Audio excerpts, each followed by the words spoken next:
За энэ удаагийн видеогоор бид Холли эффектийн талаар авч үзнэ.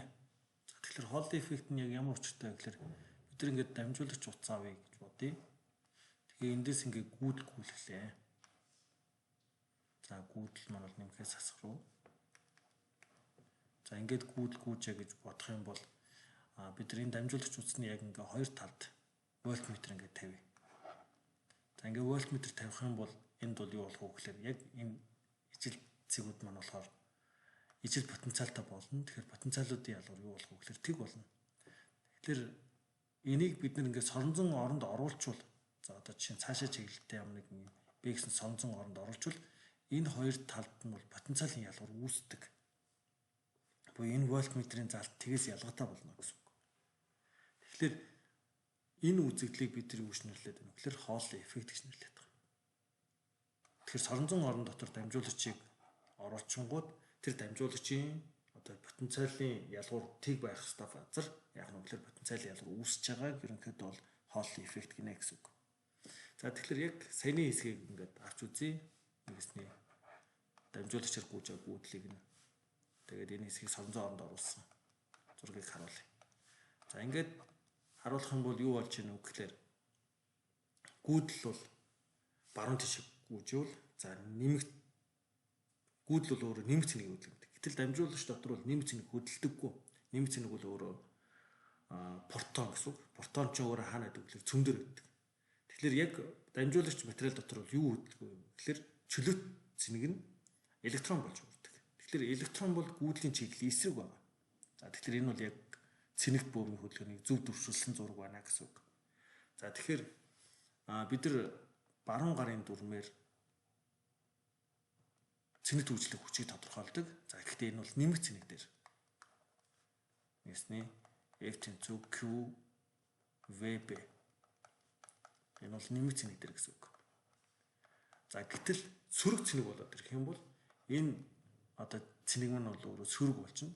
Тэгэхээр баруун гарын дүрмийн эсрэг чиглэлтэй гарч ирнэ гэсэн үг. Тэгэхээр бид нар сөрөг цэнэг дээр юу гарч ирдэг вэ гэхээр зүүн гарыг тодорхойлчих юм бол илүү хэлбэр болдог. Зүүн гар. За тэгэх юм бол энэ дээр бол юу болчих вэ гэхээр хурдны чиглэл баруун тишээгээ. За тэгэхээр бидний гар маань яаж зурагдах вэ гэхээр нэг иймэрхүү маягтай гэсэн үг. Одоо энэ зүүн гар гэсэн үг. Ийшээгээ хурдны чиглэл V. За энэ дрейфийн хурд. За ийшээ соронзон орны индукц B. За тэгээ дээшээгээ эрхийн уруу. Дунд хуруу. Үйлчлэх хүчний чиглэл мөн дээшээ явна гэсэн. Тэгэхээр соронзон оронд орж одоо дамжуулагчийг соронзон оронд оруулах юм бол сөрөг цэнэгүүд бол яах вэ гэхээр энэ дамжуулагчийн дээд хэсгэр байна гэсэн үг. Дээд хэсгэр. Тэгэхээр энэ дамжуулагчийн маань дээдлийн хэсгэр цэнэгүүд маань бол ялгарчна. За тэгэхээр бол нэмэг цэнэгүүд нь бол яах вэ гэхээр доод хэсэгтээ ялгараад үлдчихнэ гэсэн үг. За ийм үзэгдэл болж байгаа. За тэгэнгүүт энэ нэмэх хасах цэнэгүүд нь ялгарч байна гэдэг чинь бол энэ хоёрын хооронд бол цахилгаан орн үүсэж байгаа. За энэ цахилгаан соронзон орноос болоод энэ хоёрын хооронд бол юу болж байна гэхээр энэ цахилгаан орн үүсэж байгаа. За тэгэхээр энэ нэмэх хасах цэнэгүүд бол хоорондоо бол яах вэ гэхээр таталцсан. Тэгэхээр бол бидэрт энэ ямар нэгэн энэ цэнийг ингээ авах юм бол энэ цэнэг дээр соронзон орны зүгээс хүчвэл дээшээ үйлчлэнэ.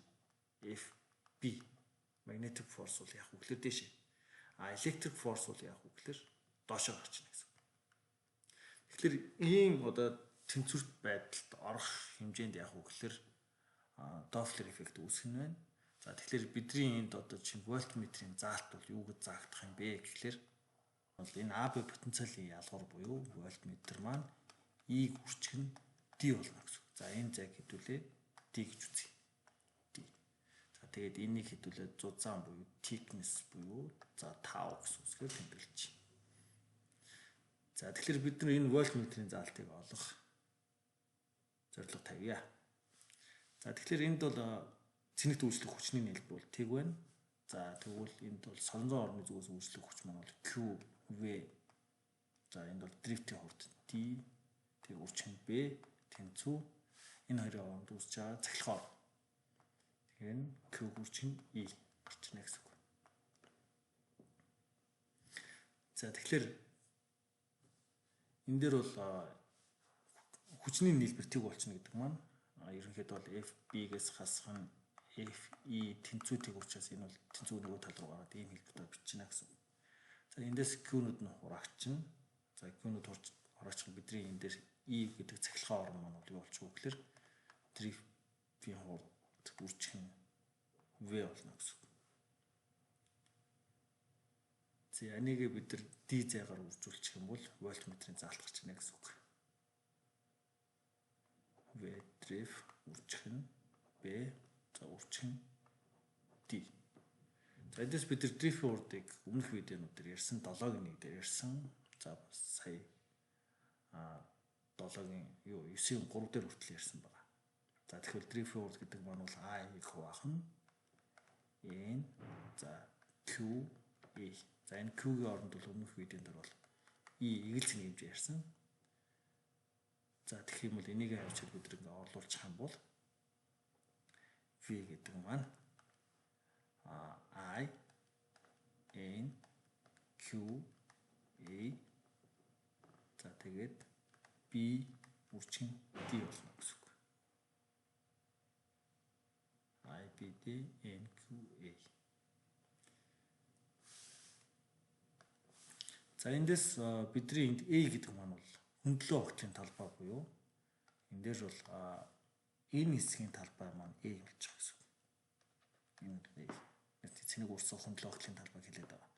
За тэгэхээр энэ A гэдэг маань бол бидрийнх бол D-г үржих нь 5 болно гэсэн үг.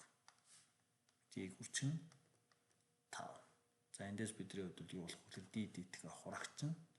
За ингээд бодох юм бол I B за тэгээ хуваах нь N Q 5. Ийм болно гэсэн үг.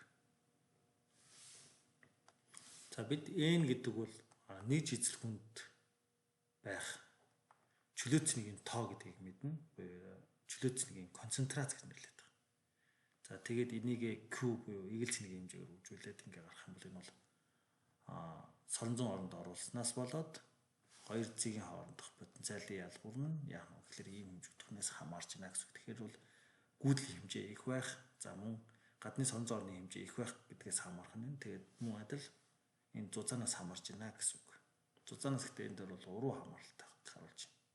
За тэгэхээр Hall effect гэдэг маань бол гүйдэл гүйж яхад дамжуулагчийг соронзон оронд оруулах юм бол яах вэ гэхээр урсж байгаа хэсгүүд дээрх потенциалын ялгуур үүсхийг л ярих хэлээд байна гэсэн үг.